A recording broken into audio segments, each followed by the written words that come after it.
आप तो सर्वज्ञ हैं, सब जानते हैं, हम तो अल्पज्ञ हैं। मैं शगुन उठा रहा हूँ कि आपका मंदिर कैसा चलेगा, आपकी पूजा कैसे होगी, आपका इतना बड़ा मंदिर कैसे हाउसफुल होगा। अब मेरा शगुन उठ रहा है आज।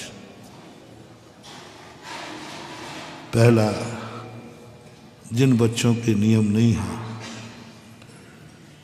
जिन लोगों के नियम नहीं हैं, हम तो बच्चे सभी हैं, गुरु के सामने 80 साल का हो चाहे 100 का हो, बालक ही रहता है। उज्ज्वल शिवकोटि महाराज ने भगवती आराधना में लिखा, धर्म उम्र से नहीं चलता, धर्म गुणों से चलता है। बेटा भी यदि मुनि बन जाए तो बाप उसे नमस्कार करता है कि नहीं करता है, मुनि बन गया, यही बालक है। तो मैं आज चाहता हूँ, शगुन उठा रहा हूँ, मैं नियम दूंगा नहीं। जिनके नियम नहीं हैं, बाहर के अभिषेक की छूट है, हाली बीमारी की छूट है, और जिस दिन कभी लेट हो जाओ तो भगवान के चरण छू लेना धोती दुपट्टा पहनकर। ये 3 छूटें हैं। मैं नियम दे नहीं रहा हूँ, तुम्हें नियम लेना है।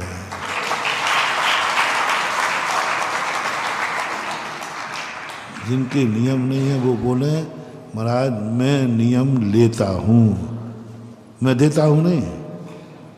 पहले मैं बोलता था मैं नियम दे रहा हूँ ना, अब नहीं, अब तुम बड़े हो गए ना। अब बोलो मैं नियम। देखो किन किन ने नियम नहीं लिए, नहीं लिए, पूछ रहा नहीं लिया। अच्छा, किन किन ने नियम ले रहे हैं, सब उठाएं देखें। क्यों भाई, तो हाथ उठाओ ना लेने वाले। बीमारी हाली की छूट है बाहर। ओ बालक, ऊपर जाओ, थोड़ा ऊंचे हाथ करो। देखो साधु के कहने से ऊंचे हाथ करा दो, नहीं तो डाकू उठवा के हैंड्स अप।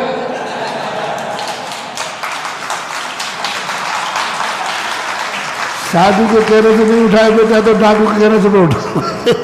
खाना उठाओ ना, हम सबको देख तो एक बार खड़े हुए, दोनों हाथ उठाओ ना।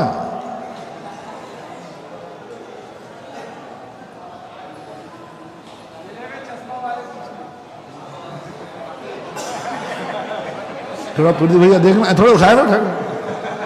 अरे भाई डाकू 1 घंटे को कहेंगे तो उठाए रहोगे, हमें 5 मिनट के लिए नहीं उठा रहे। पीछे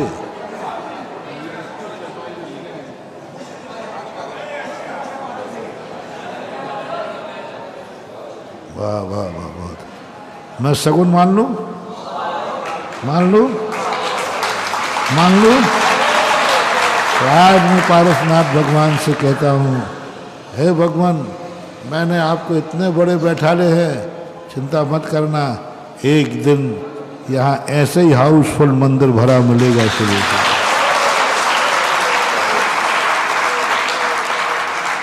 कोई बात नहीं, कोई छोटे मंदिर के होंगे, कोई क्रिकेट के, कहीं तो जाओ, हमारे लिए तो सब बराबर हैं। जहाँ जा रहा है वहाँ करना है। बोलो आज नियम दिया है मैंने कि तुमने लिया है? तो एक बार 9 बार नमोकार मंत्र पढ़ लो, लेने का है।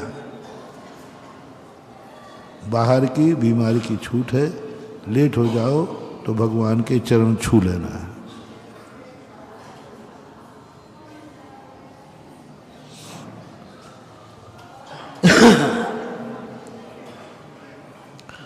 अब जो विगत दिनों से नियम लिए हैं आप लोगों को, अब आपको पूजा करना नहीं है,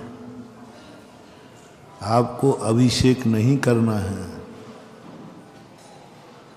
आपका अभिषेक नहीं करना है, अब आपसे अभिषेक होना चाहिए। सहज ऐसी रूटीन बना लो, कुछ नहीं, सुबह उठते ही एकदम भाव आए, क्यों उठ रहे, मंदिर जाना है, समय हो गया, मंदिर नहा रहे हो, मंदिर का समय हो गया, मंदिर आज एकदम ऐसा जैसे कोई भार है ही नहीं, ये रूटीन बन गई। जैसे संसार के कार्यों की रूटीन बन जाती है ना, भोजन करते नहीं हो, भोजन हो जाता है, रूटीन है। यहाँ से जाना है सब लोग, तुम क्या यहाँ से जाना है तो सब तैयारी करके बैठे तो भाई भोजन करना है। जैसे यहाँ जाने के बाद भोजन तुम्हें बनाना नहीं पड़ता, करना नहीं पड़ता, सहज में भोजन, ऐसा ही सुबह उठ करके मंदिर आना नहीं पड़े, सहज में आ जाना है। सहज बन जाओ, एकदम होने पे आ जाओ। अब आजकल हम सामयिक करते नहीं हैं, सामयिक होती है। पहले करता था, पहले प्रतिक्रमण करता था, अब प्रतिक्रमण करता नहीं हो, प्रतिक्रमण होता है। आनंद, बहुत आनंद है। करने में थोड़ा टेंशन होता है, करने में थोड़ा, अब मुझे ये काम और करना है, ये काम और करना, अभी तो ये बाकी रह गया, अरे एक नियम तो रह गया, माला फेरना है। अब करने में आ रहा है, अब करने में नहीं, अब सब कुछ हो रहा। पहले चिंतन करना पड़ता था, मुझे चिंतन करना है, मुझे कुंद कुंद स्वामी की समय सार की गाथा का चिंतन करना है, मुझे रत्नगण साहब का आचार का चिंतन करना है। अब करना नहीं हो गया, अब तो सब कुछ चिंतन हो जाता है। अब मैं करता ही नहीं हूँ, मैं चिंतन करता ही नहीं हूँ, चिंतन होता रहता है। आदत बन गई चिंतन की, रूटीन बन गई चिंतन की। अब कोई टेंशन नहीं है कि मुझे समय सार का चिंतन करना, प्रवचन का कोई चिंतन नहीं, सब चिंतन हो रहा है। पहले प्रवचन को सोचना पड़ता था, प्रवचन करना है, काय पे दूं, कौन से विषय पे दूं, अब नहीं, अब नहीं, अब प्रवचन करता नहीं हूँ, प्रवचन होता है, सहज होता है, एकदम सहज बैठ जाता हूँ, जो निकल जाए निकल जाए, सोचता भी नहीं हो कि मैं क्या करना, जो जो निकल जाए, तुम्हारी किस्मत हमारी किस्मत, जो होगा देखा जाएगा, जो निकल गया। बोलने के पहले सोचना नहीं, बोलने के बाद कुछ याद नहीं रखना, सब ठीक है, हो गया। जजनीन दोस्तों, अगर आपको मेरी वीडियो अच्छी लगती है तो प्लीज़ मेरे चैनल को लाइक, शेयर, सब्सक्राइब करिए और इसी तरह से अपना प्यार देते रहिए। धन्यवाद।